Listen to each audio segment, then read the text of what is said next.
বন্ধুরা আপনারা দেখতে পাচ্ছেন ওই যে সাদা পিলারটা দেখা যাচ্ছে, ওই পিলারের ওই দিকে কিন্তু সামনের দিকে কিন্তু ভারত, আর এই দিক থেকে বাংলাদেশের সীমানা আপনারা দেখতে পাচ্ছেন। ওই যে ভারতীয় একটি ট্রাক বা কাহারা যেটা দিয়ে কৃষি জমি চাষাবাদ করা হয়।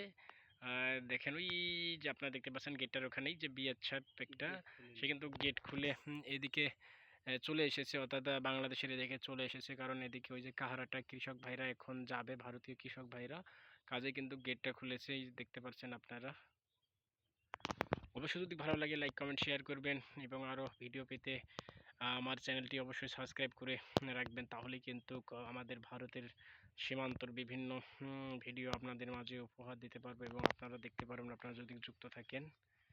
বহুদিন পর চলে আসলাম বন্ধুরা, দীর্ঘ 10 মাস পর প্রায় ভারত সীমান্তে চলে আসলাম। শেখ হাসিনার সরকার থাকা অবস্থায় এসেছিলাম, শেখ হাসিনা পতনের পর কিন্তু আর এদিকে আসা হয়নি, কারণ ভারত বাংলাদেশের যে সম্পর্কটা উত্তেজনা একটা মুহূর্তে চলছে, ভারত বর্ডার একেবারেই উত্তাপ ছিল, কাজেই আসা হয় না এদিকে।